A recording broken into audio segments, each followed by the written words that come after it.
Hey everybody, it's me, Kurt, and welcome to episode 3, can you believe it, of Kurt's Blurts. Yeah, hey, so you might hear my cat Thunder meowing outside the door this entire video. He's mad that he's not on camera today. He got a taste of fame and he wants more. But anyway, we're going to keep him outside of the room today because we're here at the Brady Bunch house. That's right. He's outside in the yard. Anyway, I am so excited. It's been a big week. I've seen a lot of good TV and I've seen a lot of movies, and so I'm going to talk about both, whether you like it or not. Also, I'm going to answer some questions that people have directed specifically to me. I have no special guest lined up for today. However, the next episode, which will be huge because I'm going to make it my Christmas in July episode, even though it's a little bit before the 25th, because I've been watching QVC for the past 3 days this past weekend, and it has been all Christmas in July, and I get a little crazy. I get a little excited, and I want to buy all the things. But I'm showing restraint this year. I have not bought anything. Oh, I did buy. Never mind. Shut up. I bought a couple of presents for some people in the family. I've been restraining on buying things for myself so far, but the day's not over yet. And speaking of QVC, man, if there was ever a job that I wanted to do, I told you that before, but watching this and watching the Christmas stuff, I'm like, how much fun would it be just to talk about Christmas goodies and things and whatnots that people could buy for their house and decorate their homes for Christmas? I think that would be so much fun. So if you know anybody at QVC who's hiring and they want to host with freakishly shocked blonde hair, then please pass my name along. Thanks. Let's talk about what I've seen on TV this week.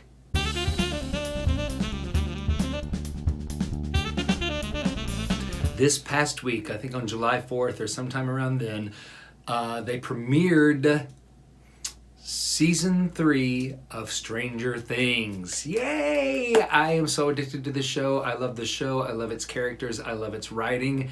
Every season ends and I'm like, what are they going to do the next season? And then they end up outdoing themselves or doing different storylines. And if you watch Kurt's Blurts episode 1, you notice that I was in the buyer's living room.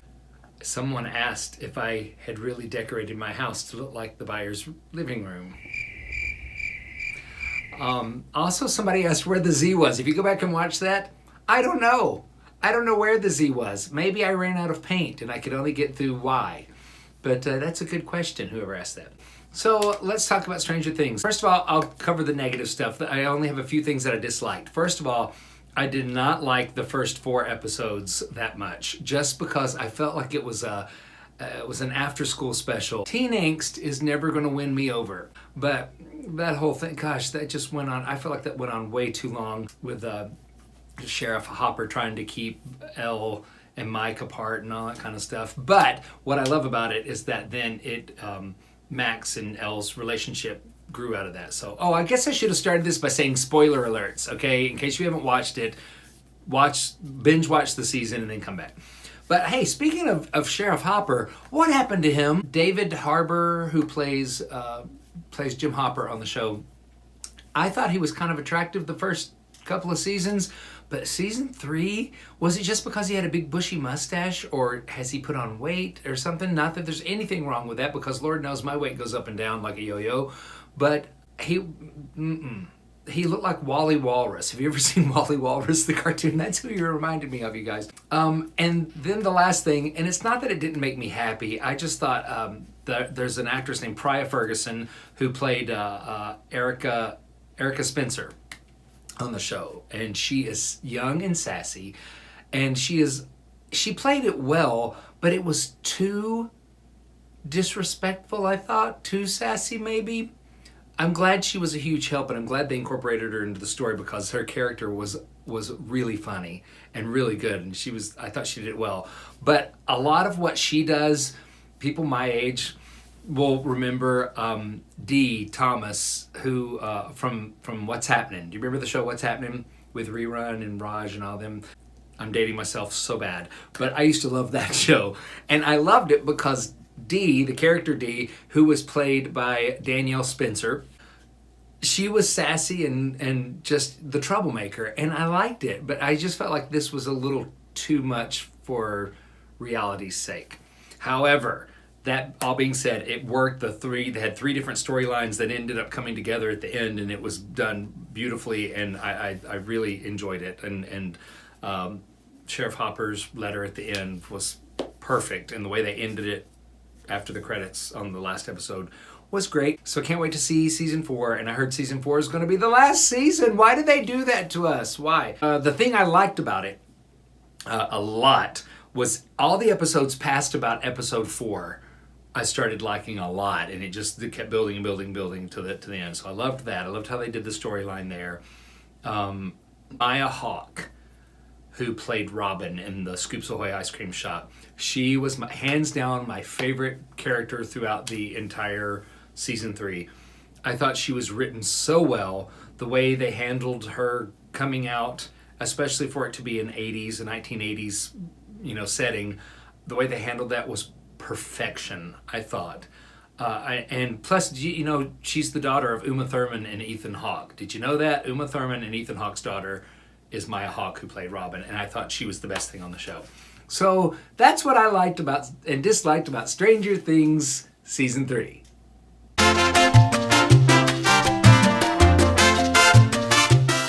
Hey, let's talk about movies, okay? I've seen 3 movies in like the past week, and I haven't had a chance to talk about them yet.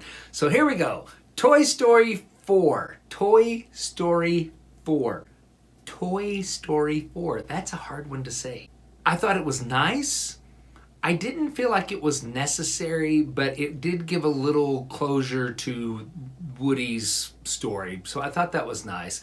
I thought it kind of left a lot of the other characters besides Woody and Bo Peep. I kind of just thought it left them, they were superfluous in the show. And Forky, I laughed because he was trash. His self-realization that he was trash was kind of awesome. I wish it had been more like drunky, and it was just a bottle of alcohol that realized that he does nothing but make people act like idiots or something. I don't know. But anyway, Forky is to me was like he's the essence of pure evil, self-realized trash. But anyway, that's about it for Toy Story 4. I liked it. I liked the way it ended. I thought that was kind of fun. So let's talk about the next movie I saw was Rocket Man, which was a loose telling of the life story of Elton John. And I really love the style of this movie. I love that it was done sort of like music video style, where people just randomly all of a sudden started dancing in this behind him, and there was choreo going on a lot just randomly. I thought that was kind of cool. For a fantasy-based loose telling of Elton John's life, I thought it was really done well. And the thing that stuck out to me, it was 30 minutes into the movie before I realized the one playing his mother is Bryce Dallas Howard. She's the daughter of used to be teen heartthrob, now turned crypt keeper Ron Howard, because Ron Howard directed Parenthood, and she was the little girl in the audience in that, but I remember her from that. Then she was in The Village, then she was in The Help, then she was in Jurassic World, and I'm sure she's done a ton of other things, but she looked so completely different in this. And plus, kudos to her for doing a British accent with real British actors.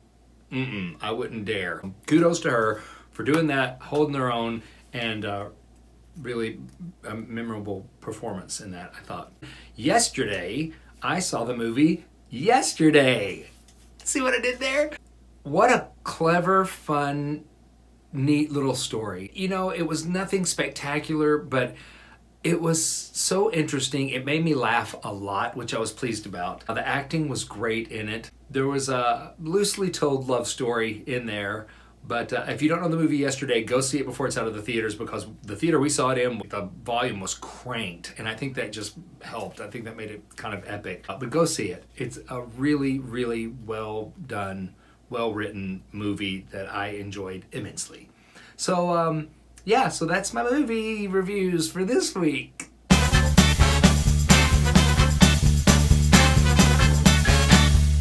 Hey everybody, it's me, Kurt, and welcome to this portion of Kurt's Blurts episode 3. I think this might be a regular thing on my show. This is a show now. Enjoy it, okay? So people write in and have asked questions, so I'm going to answer the ones that were more specifically for me. The first question that I get asked the most is, how did Voctave get started? Voctave got started because Jamie Ray, our writer, producer, writes a lot of music. And he knew a lot of singers in town that he wanted to get together and put together some of his songs just on a CD for him to have music to pitch, to show people this is what I write, that kind of stuff. One of them was the Disney Fly medley. So he decided to film that just in the studio, just a back and forth like we do. He put it online and it went viral. Huffington Post picked up on it, posted a thing about this is what Disney employees do when they're not at work. And it went viral. It went crazy. So out of that, Kirsten Maldonado from Pentatonics, hi Kirsten, she contacted Jamie and said, would you write a love duet medley for her then boyfriend and her to perform with this group? And so Jamie thought, I need to get it to be a specific group.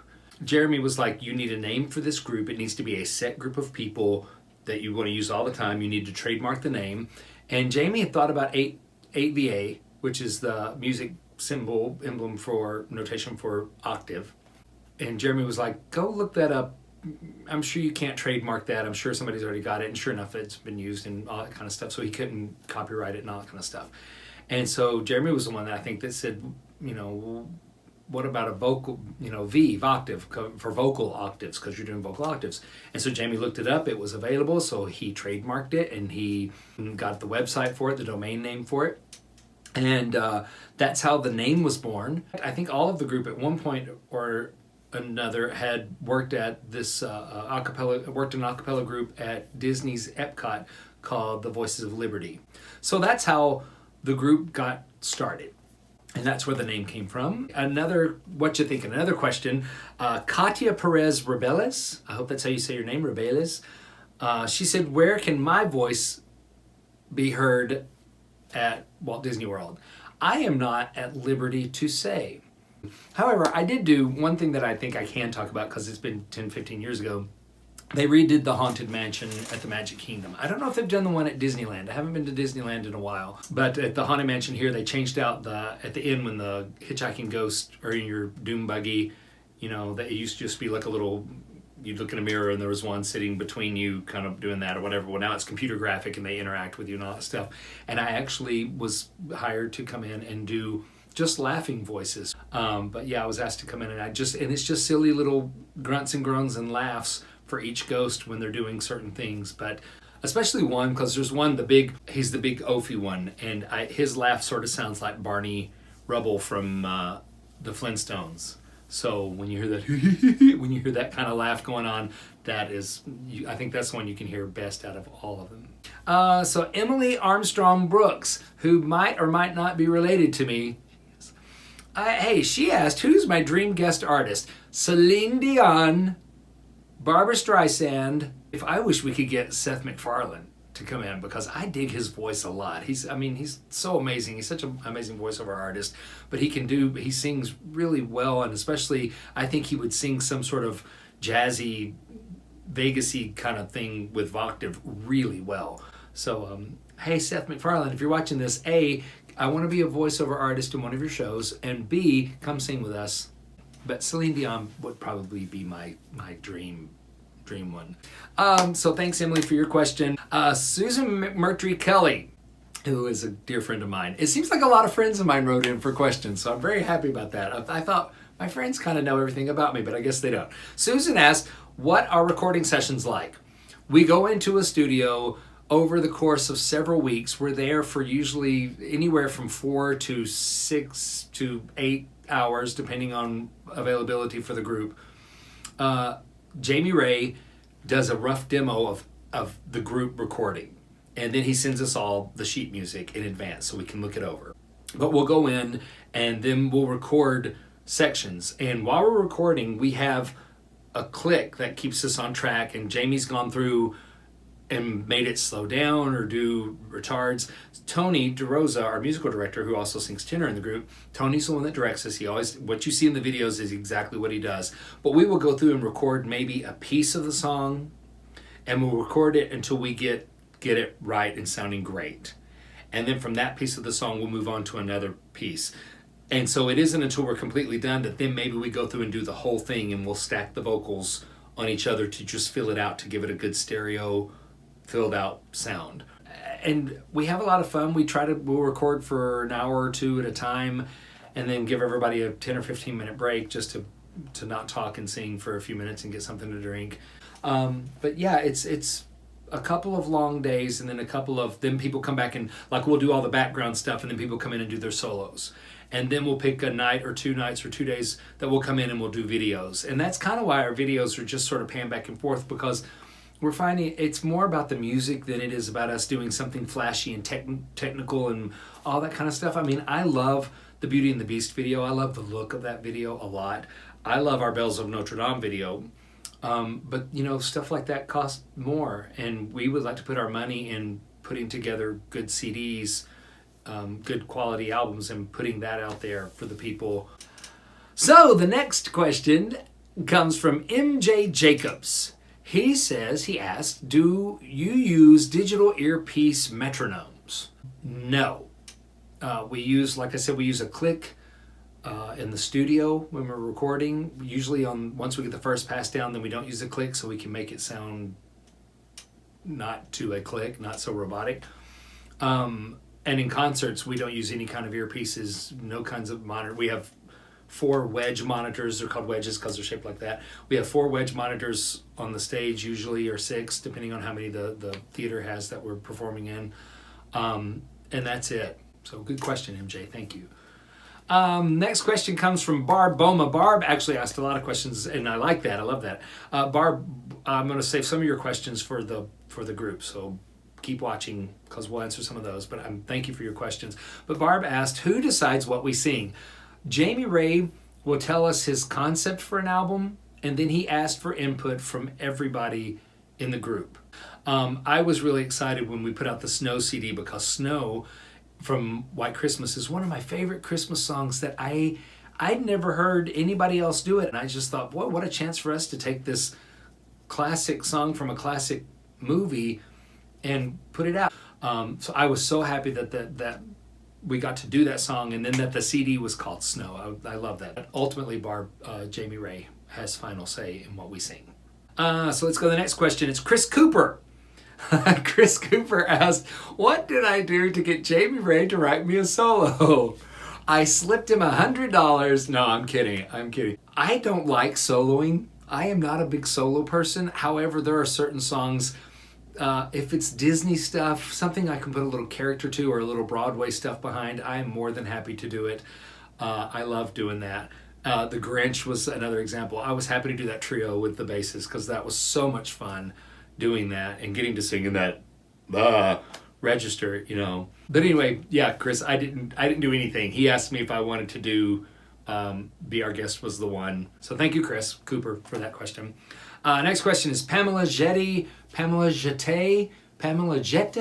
know how you say your last name, Jette, but Pamela asked, are we available for solo bookings? Some people are, most of us aren't. Most of us, I don't do that. Most people in the group don't do that. The people that do solo bookings have solo careers, so that would be Tiffany Coburn, and you can go to her artist page on Facebook. And Crystal Johnson, who is not on Facebook, you could probably contact through the Voctave website and send a message on to her, or you can contact her through me if you want, and I can ask if she's interested. But they are the 2 solo artist in the group. I know everybody does solos and solo work, but if you're looking for individual bookings, you would have to just contact the individual person. I would say Facebook would be your best bet. Contact them individually. So thanks for that, Pamela. Appreciate the question.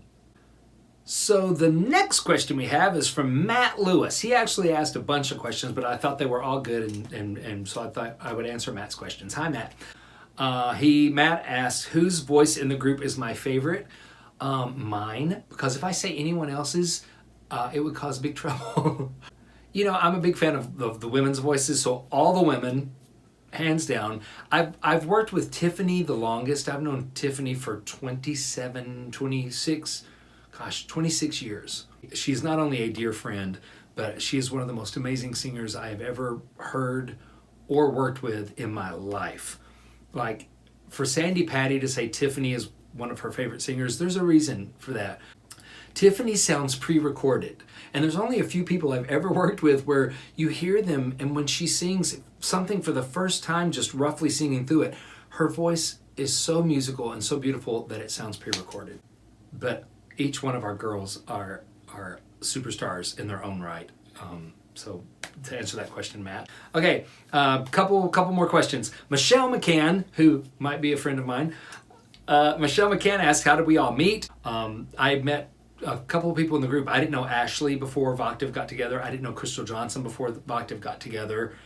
Carl Hudson, Carl the bass singer, I knew, but not really well until Voctave got together. Everybody else I had known previously. And then the last question that we'll take for this is Greg Schultz. Hi, Greg. Greg asked, if the group had the chance, would we record for a Disney movie or movie musical?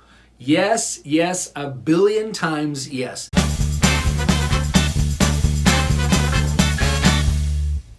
Hey, so before I end this episode of Kurt's Blurts, it's episode 3 of Kurt's Blurts.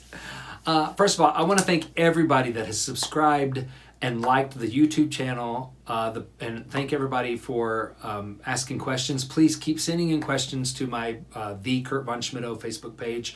Please, please, please, please, please comment, like, and subscribe on the YouTube channel, on my K-Von13 YouTube channel. The more subscribers I get, the more it just sends the word out about Voctave. I appreciate you guys. I appreciate your support. And make sure you check out our merchandise. Sarah Whittemore, the other day, got a hoodie she bought a hoodie off of our, we don't get the stuff for free. She bought a hoodie off of our merchandise page and was wearing it and posted a cool picture of her. I'll post it here. She looks great. Hey, but anyway, somebody said, I wish Voctave sold merchandise, you'd sell a ton of it. And I was like, we do sell merchandise, but I just don't know how to get the word out about it. So go to voctave.myshopify.com. That's Voctave, you better know how to spell that, .myshopify.com. Voctave.myshopify.com. And we have a lot of merchandise, and we'll be putting out new stuff depending on the seasons. And if you have ideas for merchandise, let me know, okay? And finally, big news that just happened, like as of this recording, it just happened like 2 days ago.